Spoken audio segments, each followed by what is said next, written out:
Bonjour à tous, c'est Virginie, je suis ravie de vous retrouver pour une nouvelle vidéo consacrée à mes nouvelles découvertes lecture. Alors il y aura beaucoup de fantastique comme souvent dans mes vidéos et puis aussi quelques autres formats cette fois-ci avec un thriller, enfin plus thriller policier on va dire, donc une véritable enquête assez originale ce que je vais vous présenter et puis aussi le classique que j'étais en train de lire que je vais vous représenter également. Donc je commence tout de suite par celui que je lisais. Dans la dernière vidéo, je vous avais parlé que j'allais attaquer la lecture d'un classique de la littérature anglaise de Jane Austen qui s'appelle Emma. Donc j'avais déjà lu Orgueil et préjugés d'elle que j'avais beaucoup aimé, j'avais salué l'écriture victorienne à souhait, vraiment magnifique, c'était magnifiquement écrit et avec Emma eh bien, j'ai trouvé ça aussi très intéressant. Je pense que j'aime plus quand même Orgueil et préjugés qui reste quand même je pense son plus grand chef-d'œuvre, mais Emma était très bien aussi. Je le rapproche également beaucoup de la série de la BBC que je trouve très fidèle au livre et que je vous conseille aussi si vous aimez les classiques. Donc vous avez Jane Austen, Emma, donc avec les illustrations de Margot Motin. Donc je vous avais dit que ça apportait beaucoup de fraîcheur, ça apportait une touche de modernité en fait au texte. Donc c'était assez sympa, assez loufoque au niveau des illustrations à découvrir. Donc Emma, pour faire un petit topo sur l'histoire, va se mettre en tête de former des couples. Et donc le problème c'est que au départ elle arrive à en former, donc du coup elle se croit un petit peu experte là-dedans, mais ensuite rien ne va se passer comme elle le veut. Elle va s'attacher en fait à une jeune femme qui s'appelle Harriet, qu'elle va prendre un peu sous son aile, et cette jeune femme en fait ne connaît pas ses parents, donc elle va se mettre en tête qu'elle va pouvoir trouver quelqu'un pour qu'elle puisse s'élever, donc un gentleman en fait avec qui la caser en gros.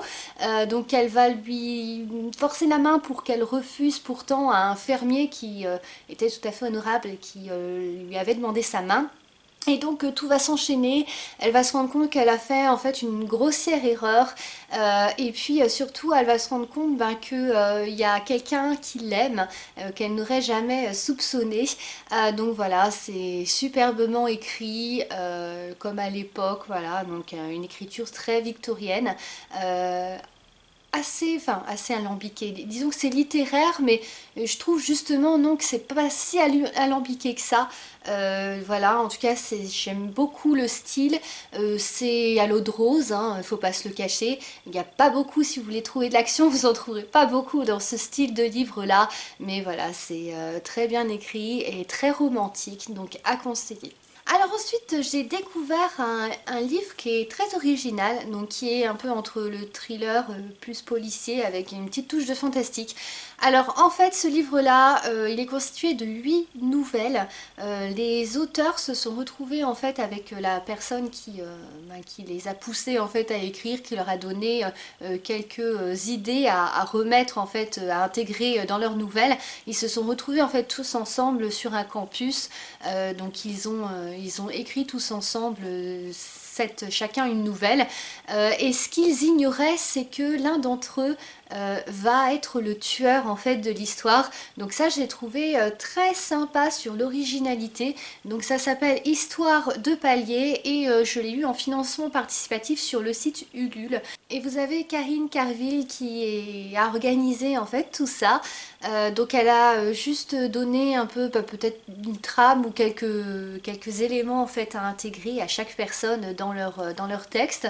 Et donc chacun a écrit ça. Donc l'histoire c'est l'esprit d'un immeuble haussmannien, donc à Paris, dans lequel les 8 personnages en fait se côtoient, et puis il y a la concierge que tous détestent qui va être assassinée.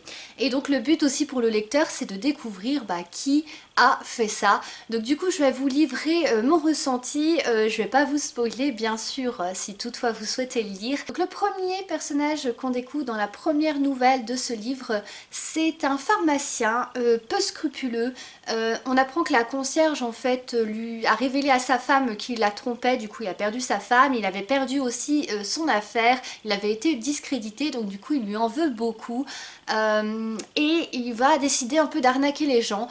Donc je vous dis, hein, sans vous révéler bien sûr la fin, et puis sans vous dire si j'avais trouvé ou pas, mais je vous dis déjà ce qui pour moi, enfin ceux que j'avais écartés comme suspect et celui qui pour moi était le suspect qui se dégageait au final, mais je vous révèle pas si j'avais raison ou tort, hein, je vous laisse le lire si toutefois ça vous intéresse.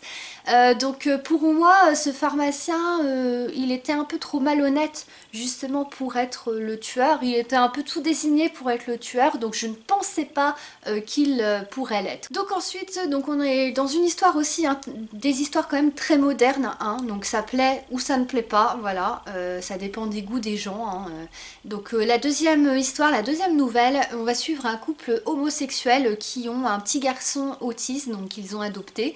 Là encore, la concierge, il l'aime guère, surtout qu'en fait, elle a décidé d'appeler les services un peu sociaux pour leur dire d'aller fouiner et vérifier que tout se passait bien avec le petit garçon. Donc du coup, ils lui en veulent aussi un petit peu pour ça. Voilà, donc pour moi, je m'étais dit, alors j'avais des doutes, je me disais soit le tueur ça pourrait être quand même l'un des deux. Parce qu'on voyait quand même qu'il y avait surtout l'un des deux, je sais plus lequel, parce qu'il y a James et Elliot qui cachaient un peu des choses à l'autre, et puis aussi surtout on apprend qu'il y en a un qui avait trompé, donc c'est Elliot qui avait trompé James, donc son mari. Du coup je m'étais dit sur ce fait là peut-être que l'un des deux pourrait être l'assassin, mais en tout cas c'est pas ceux que j'ai choisi au final comme suspect. Donc ensuite la troisième personne c'est une femme battue qui donc se faisait battre par son conjoint, qui va réussir à sortir de cette spirale là. Elle en veut aussi à la concierge parce que elle n'a jamais réagi alors qu'elle était quand même, elle avait des doutes ou elle était plus ou moins au courant quand même.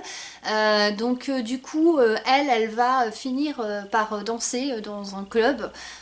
Donc voilà, je pensais pas quand même qu'elle serait capable de faire ça, donc je ne l'ai pas retenue au final comme suspecte. Le quatrième, c'est une vieille personne, un monsieur, un vieux monsieur, qui est vraiment très romantique. Il est tombé amoureux d'une locataire et du coup il lui apporte des fleurs et il est un peu mal à l'aise en fait face à elle, et le problème c'est qu'il va apprendre par justement cette fameuse concierge qui va mettre un peu tous ses espoirs en l'air, que cette femme dont il est follement épris, c'est une prostituée.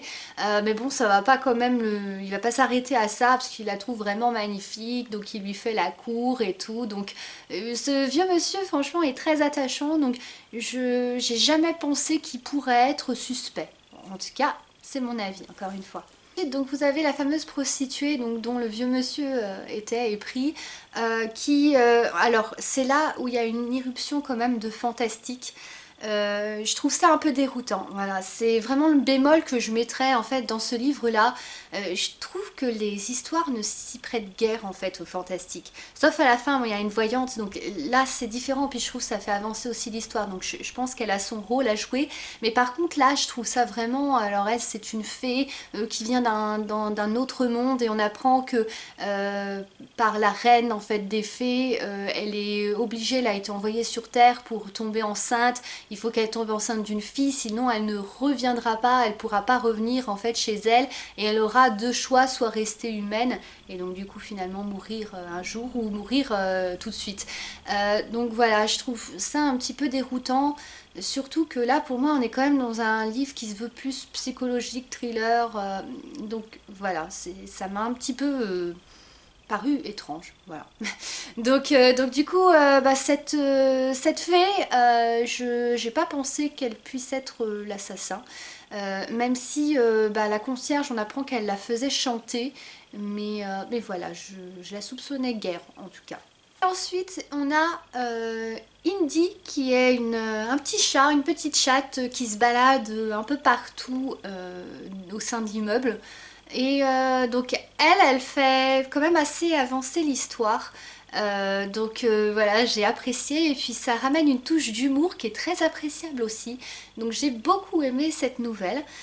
Ensuite, le prochain, l'avant-dernier personnage, c'est Marc. C'est un futur médecin, un étudiant en médecine. Donc du coup, il est assez lié aussi avec le couple homosexuel. Parce qu'on voit qu'ils font pas mal de choses ensemble et surtout c'est l'amant, donc c'est avec lui que ben, l'un des deux en fait avait trompé son mari, ça c'est important aussi, enfin j'ai trouvé ça important de le savoir. Donc lui c'est celui que j'ai soupçonné tout de suite parce que du coup il y a un sacré trafic, il y a la concierge qui le soupçonne d'avoir tué alors je sais plus qui c'est sa tante ou je sais plus, enfin ses parents sont morts aussi, mais elle soupçonne en fait d'avoir tué quelqu'un de sa famille, et donc il est au courant, voilà. Et puis surtout il y a cette personne pas très nette, un ancien docteur qui a été viré parce qu'il faisait des trafics un peu d'organes, etc.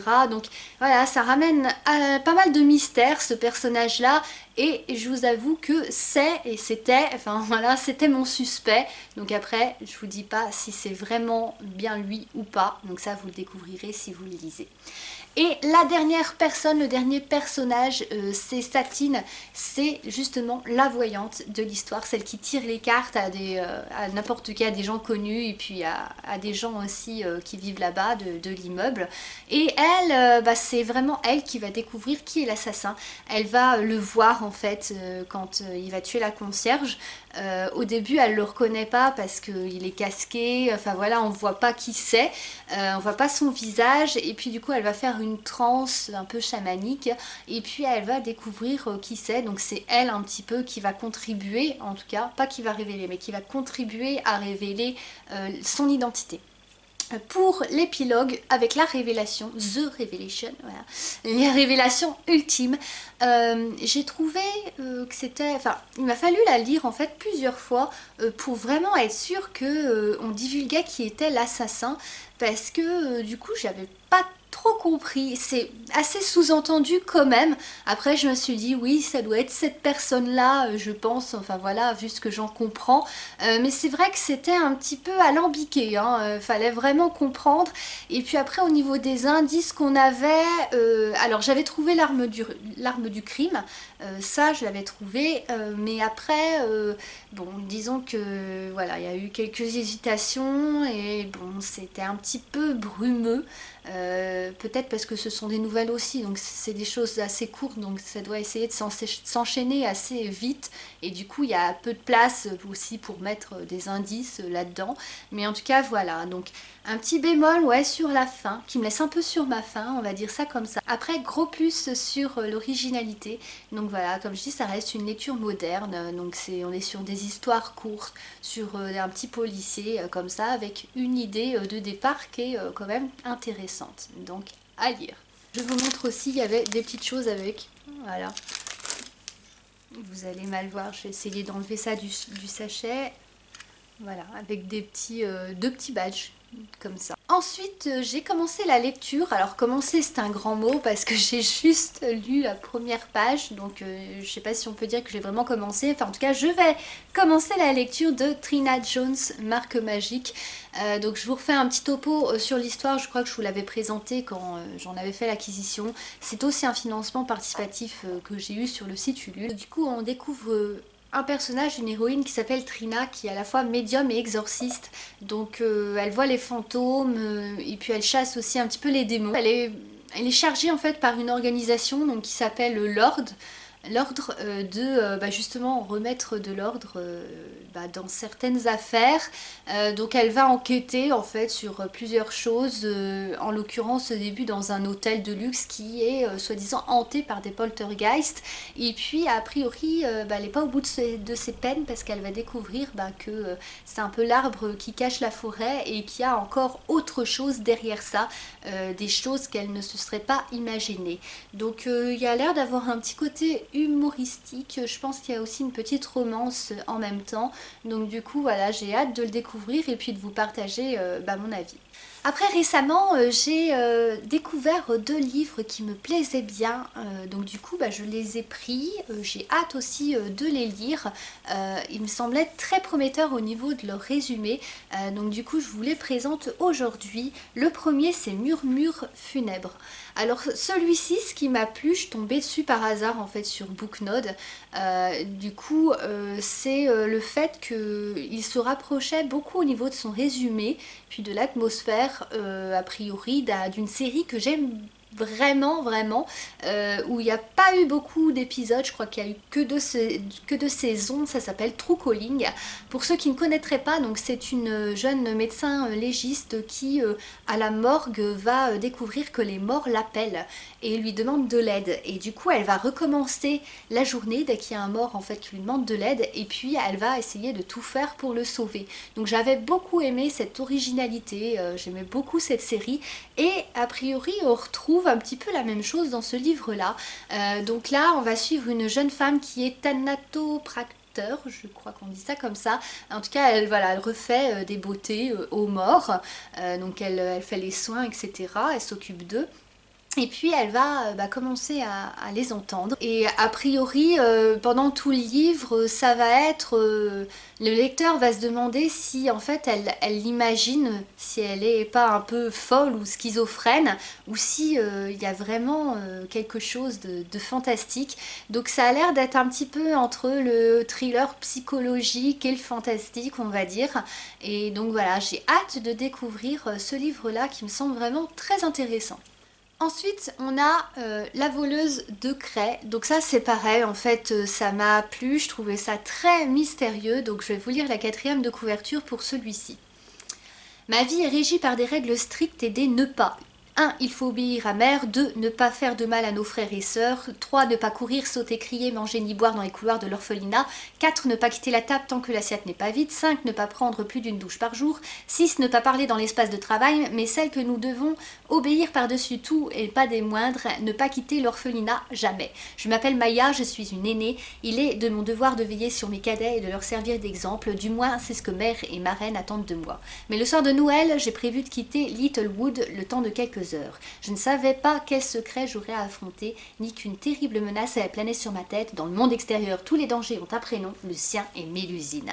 Donc voilà, ça semble vraiment, ça se passe dans un orphelinat, il va y avoir une dimension fantastique aussi là-dedans, ça a l'air d'être une aventure vraiment sympathique, donc j'ai hâte aussi de vous dire ce que j'en aurais pensé. Donc voilà pour cette vidéo, je vous présente le tout dernier livre donc celui-ci cette fois je voudrais me procurer. Donc j'ai pris l'habitude de vous montrer comme ça des livres que j'aimerais lire prochainement. Enfin prochainement ça peut dire dans des mois comme dans des années chez moi. Mais en tout cas voilà, c'est parce que ça m'intéresse. C'est pas dit que je l'achète tout de suite parce que j'en ai d'autres aussi que je vais recevoir entre temps, etc. Puis je peux pas non plus me permettre d'en acheter tout le temps non plus, de par la place et puis de par que ça coûte quand même. Donc du coup j'ai trouvé que celui-ci avait l'air sympa. Ça s'appelle La gardienne des portes. Donc je vous montre en fait l'aperçu Booknode de ce livre là. Et c'est donc très fantastique encore une fois. A priori donc l'héroïne est une aubergiste. Elle est un peu sorcière. Et a priori il va y avoir aussi des loups-garous, une histoire de vampires également, et puis de mondes parallèles parce que son auberge, a priori de ce que je comprends en tout cas du résumé, est une sorte de passage vers d'autres mondes. Voilà. Donc je suppose qu'il y a des créatures fantastiques en fait qui viennent la visiter, lui rendre visite, etc. Donc voilà. Donc j'ai hâte aussi de le découvrir prochainement. Donc voilà, cette vidéo est terminée, j'espère qu'elle vous aura plu. N'hésitez pas, comme d'habitude, à me donner vos commentaires, vos avis. C'est avec plaisir que je vous lirai et que je vous répondrai. Si toutefois il y a des livres aussi qui vous ont plu ou s'il y en a d'autres que vous voudriez me voir présenter, n'hésitez pas à me communiquer tout ça. Je vous rappelle aussi que pour ma 100e vidéo que j'ai tournée et puis qui apparaîtra sur ma chaîne, donc qui est dédiée à une présentation de mes trucs, en gros, mais une découverte vintage, j'organise, enfin j'ai dans le projet, on va dire plutôt, d'organiser un concours pour vous, voilà, pour tous les abonnés. Si vous souhaitez participer, je vous avais demandé en fait ce que vous voudriez gagner, donc n'hésitez pas à me le dire. donc en rapport avec la chaîne, hein, ça pourrait être soit un livre coup de cœur, voilà, l'un de mes coups de cœur du moment, pourquoi pas. Ça pourrait être soit l'un de mes livres à moi, voilà, que je pourrais vous envoyer, enfin envoyer au gagnant ou à la gagnante du concours. Ça pourrait être quelque chose de plus vintage, comme des babies vintage par exemple. Ça peut être des figurines aussi, comme j'en présente quelquefois, ou des diddles. Donc voilà, ça peut être quelque chose de plus sur ce thème-là. Ça pourrait être des vêtements, mais des vêtements c'est un peu plus dur parce que il faudrait vraiment être sûr qu'ils puissent vous aller. Il faudrait vraiment que j'ai la taille qui vous convienne et puis le style aussi qui vous convienne. Donc ça c'est un petit peu plus dur, mais après si vous avez d'autres idées en rapport avec la chaîne bien sûr, n'hésitez pas à me les suggérer et puis surtout à me dire si vous souhaitez participer, parce que si j'ai aucun participant à ce concours, c'est sûr que je ne l'organiserai pas, voilà, c'est normal. Donc voilà, n'hésitez pas à me dire tout ça. Voilà, merci d'avoir visionné cette vidéo. N'oubliez pas de vous abonner pour suivre les prochains contenus sur la chaîne. Salut à tous.